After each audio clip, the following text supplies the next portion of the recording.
पन्नों की दास्तां।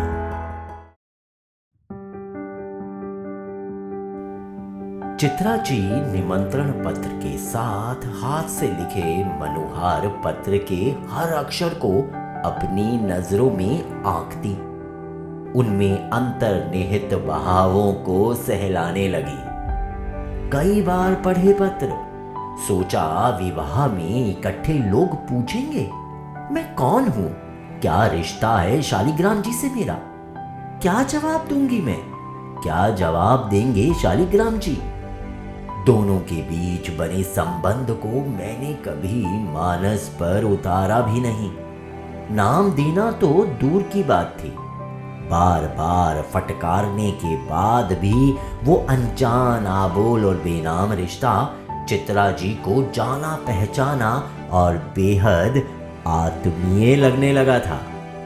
कभी कभी उसके बड़े भोलेपन से भयभीत अवश्य हो जाती थी। तब उस रिश्ते के नामकरण के लिए मानो अपने शब्द भंडार में इकट्ठे हजारों शब्दों को खंगाल जाती। नहीं मिला था नाम, और जब नाम ही नहीं मिला तो पुकारें कैसे। इसलिए सच तो यही था कि उन्होंने कभी उस रिश्ते को आवाज नहीं दी। रिश्ते के जन्म और अपनी जिंदगी के रुक जाने के समय पर भी नहीं, जिंदगी के पुनः चलित होकर उसकी भाग दौड़ में भी नहीं। शालिग्राम जी को कभी स्मरण नहीं किया। शालिग्राम जी ने ही बेनाम रिश्ते को याद रखने की पहल की थी। बहुत सोच विचार करने के बाद चित्रा जी ने भोपाल जाना तय कर लिया। बहुत दूर जाना था, बस और फिर ट्रेन की यात्रा, वो भी गर्मी में। शालिग्राम जी ने दूरभाष पर ही विश्वास दिलाया था, आपको कोई दिक्कत नहीं होगी। मेहमानों को ठहराने की व्यवस्था करते समय भी हमने मौसम का ध्यान रखा है। मैं समझता हूं हमारे मेहमानों को कोई कष्ट नहीं होगा, और आप तो खास मेहमान हैं। चित्रा जी कुछ नहीं बोली। उन्होंने जब जाने का निश्चय ही कर लिया था तो कष्ट और आराम का क्या।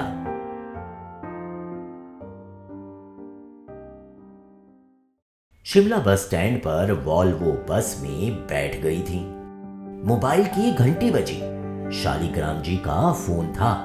उन्होंने कहा, आपकी बस के दिल्ली बस अड्डे पर रुकते ही हमारा एक आदमी मिलेगा। उसका नाम राकेश है। उसके पास आपकी रेल टिकट होगी। चित्रा जी ने कुछ नहीं कहा, इतना भी नहीं कि मैंने टिकट ले रखी है। और वैसा ही हुआ। उनकी बस के रुकते ही एक व्यक्ति अंदर घुसा। उसकी खोजी नजर ने चित्रा जी को पहचान लिया।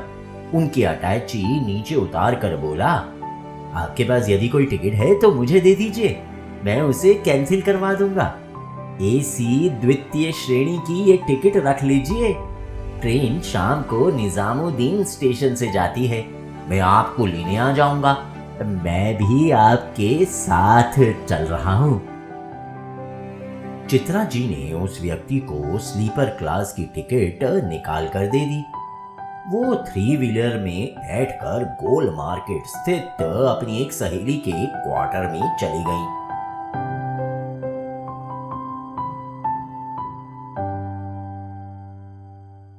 शाम को सब कुछ वैसे ही घटा जैसा राकेश ने बताया था। सुबह सुबह गाड़ी के भोपाल जंक्शन पर रुकते ही एक नौजवान उनकी सीट तक आ गया। उनके पैर छूकर बोला, मैं दीपक हूं। मेरे पिता का नाम शालिग्राम कश्यप है। चित्रा जी ने खुश रहने का आशीष दिया और उसके पीछे चल पड़ी। गाड़ी आगे बढ़ रही थी। रोड पर भीड़ के कारण कभी कभी उसका हॉर्न बजता। अंदर पूरी शांति बनी रही। कोई कुछ नहीं बोला। चित्रा जी उस नौजवान से बातें करना चाहती थी, पर शुरुआत कैसे करें। उस घर की चौहदी, आबादी, संस्कार और स्थितियां कुछ भी तो नहीं जानती थी। भोपाल शहर के बारे में पूछने ही जा रही थी कि दीपक बोल पड़ा, मैं आपको आंटी कहूं? तो आंटी, बारात आज शाम को आ रही है। लोकल बारात है, इसलिए समय से ही आ जाएगी। मैंने सुना कि आप कल ही लौट रही हैं। आपके पास समय बहुत कम है। पिताजी ने कहा है कि आप भोपाल शहर पहली बार आ रही हैं, इसलिए भोपाल भी तो देखना चाहेंगी। बड़ा सुंदर शहर है हमारा। आप जल्दी से तैयार हो जाएं, आपको मेरा मौसेरा भाई घुमाने ले जाएगा। ठीक है, इतना ही बोल पाई चित्रा जी। मन तो उस व्यक्ति के प्रति आभार प्रकट करने को बनाया था। उनकी इतनी चिंता करने वाला नौजवान को शाबाशी भी दी जा सकती थी, पर वे कुछ नहीं बोली। दीपक बोला, मेरे पिताजी आपकी बहुत प्रशंसा करते हैं, कहते हैं आप साक्षात देवी के अवतार हैं। पर पता नहीं क्यों ना आप कभी भोपाल आई, ना हमें शिमला बुलाया। कुछ देर पहले ही आपके बारे में बताया। आपसे मिलने की चाहत पनप आई, इसलिए कई काम छोड़कर स्वयं स्टेशन आ गया। चित्रा जी कुछ बोलने के लिए जीवा पर शब्द सजाने लगी कि ड्राइवर ने गाड़ी में ब्रेक लगा दिया था। गाड़ी किसी गेस्ट हाउस के सामने रुकी।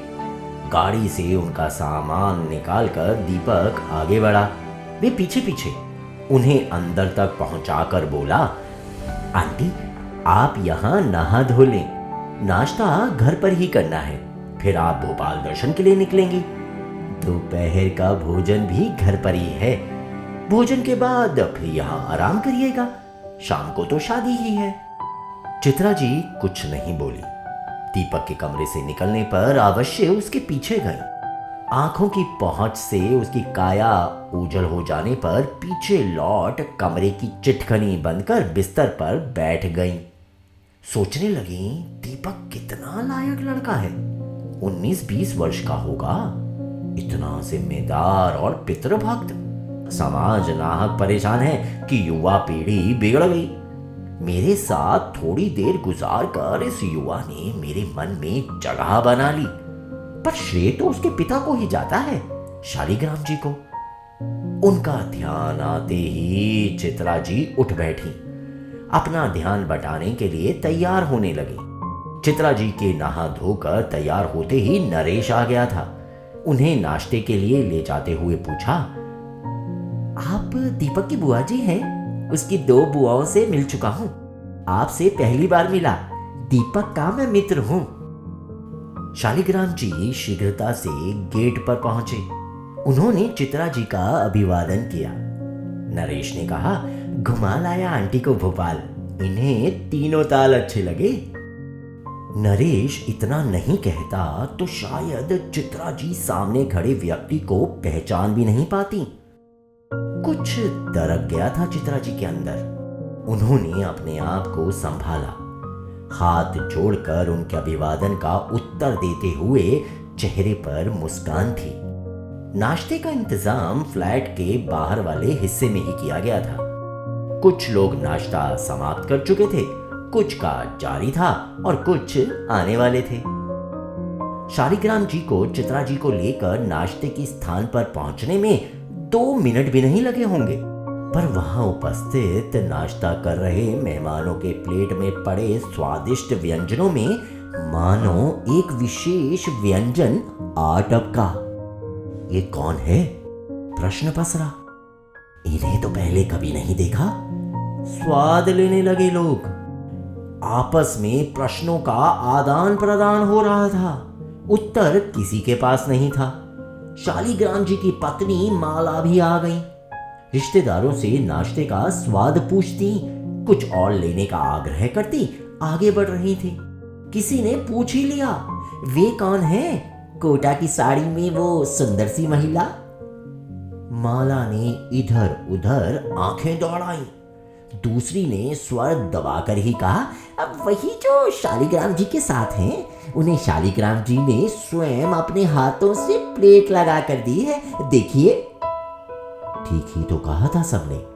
माला ने भी यही देखा। चाय का प्याला लिए खड़े थे शालिग्राम जी। सौम्य आकृति, लगभग उसकी हम उम्र, बड़े सलीके से नाश्ता कर रही है। कौन है ये महिला? शालिग्राम जी ने तो कभी इसका जिक्र नहीं किया। आमंत्रण भेजने वाली सूची भी माला ने पढ़ी थी। किसी अनजान महिला का नाम नहीं था। फिर कौन है ये? प्रश्न तो अनेक थे, पर वो अवसर नहीं था पति से प्रश्न पूछने का। जबकि अधिकांश मेहमानों के बीच यही प्रश्न बॉल की भांति दिन भर उछलता उसकी पाली में भी आता रहा। रीति रिवाज और रस्म अदायगी में सब एक दूसरे से पूछते रहे। दोपहर के लंच के समय भी चित्रा जी आ गई थी। शालिग्राम जी की एक साली उनके पास गई। पूछा, आप कहां से आई हैं? दूसरा प्रश्न पूछने ही वाली थी, आप मेरे जीजा जी को कैसे जानती हैं? इस बीच स्वयं जीजा जी उपस्थित हो गए थे। उन्होंने अपनी साली को किसी और विशेष मेहमान की खातिरदारी में लगा दिया था।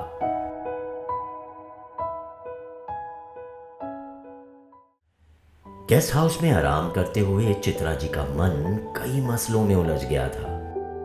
बहुत दिनों बाद 25 वर्ष पूर्व घटी घटना का संपूर्ण दृश्य नजरों के सामने आ गया। शिमला से गाड़ी में पति पत्नी और दोनों बच्चों का कुल्लू मनाली के लिए प्रस्थान। थोड़ी दूर पर जाते ही गाड़ी का खड्डे में गिरना, पति के सिर में चोट आना, उनका होश नहीं लौटना, डॉक्टर से बातचीत, बेहाल बेहोश चित्रा जी के सामने डॉक्टर की एक मांग पर शीघ्रता से विचार करने का आग्रह। अकेली पड़ी चित्रा जी, 2 नन्हे बच्चे मां से चिपके, अपना पराया कोई साथ ना था। निर्णय लेना था चित्रा जी को। सब कुछ चला गया था, जो बचा था उसकी मांग थी।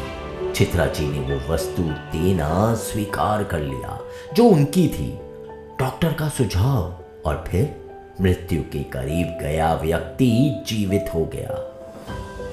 स्मृतियों में जीवित था सब दृश्य, कभी कभी जीवंत हो जाता, पर चित्रा जी ने दृढ़ निश्चय कर उन यादों को नजर के सामने से हटा दिया था। शुभ का अवसर था, जो बीत गई वो बात गई। कविता वे क्लास में पढ़ाती आई है। जिस लड़की का विवाह है उसके लिए शुभ सोचना है। अवसर और समय की वही मांग थी।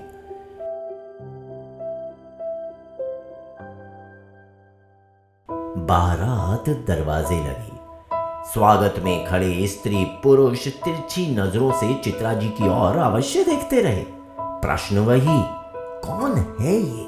क्या रिश्ता है शालिग्राम जी से? शालिग्राम जी ने द्वार पर ही अपने समधी से चित्रा जी का परिचय कराया था। उनकी 2 सालियां अपने पतियों के साथ वहीं खड़ी थीं।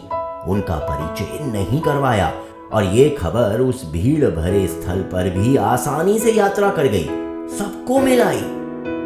बाराती और घराती के भोजनाप्रांत विवाह के रस्म पूरे किए जाने लगे। शालिग्राम जी को पंडित जी द्वारा मंडप पर कन्यादान के लिए बुलाया गया।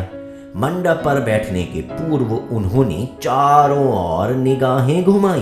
उनकी दृष्टि के सम्मुख वो चेहरा नहीं आया जिसकी उन्हें खोज थी। उनके आसपास मंडप पर बैठी उनकी बहनों और सालियों ने भांप लिया था। 2-3 एक साथ बोल पड़ी, वहां है आपकी मेहमान। देखा माला ने भी, मानो खींच कर बोली, आप बैठ जाइए, मंचित लगाकर कन्यादान करिए। इसी काम के लिए मेहमान और सारा इंतजाम है, बैठिए।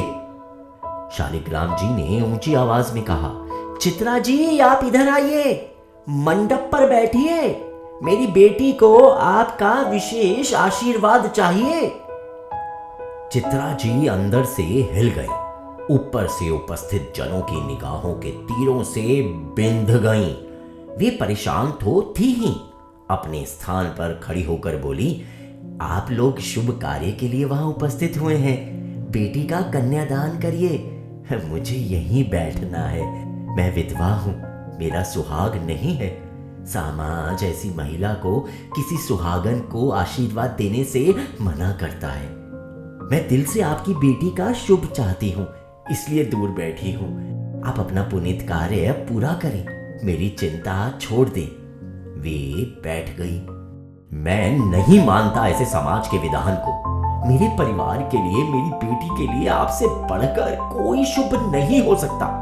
आपकी कृपा के बिना तो ना मैं होता, ना मेरी बेटी। आइए, आप मेरी प्रार्थना मानकर मेरी बेटी का कन्यादान करिए। फिर तो पंडित जी भी परेशान हो गए। बोले, शालिग्राम जी, आपकी मेहमान महिला ठीक कह रही हैं। आप कन्यादान करिए, अपनी पत्नी को साथ बैठाइए। मंडप पर बैठी सभी महिलाएं सुहागन ही हैं। शालिग्राम जी बिभर पड़े।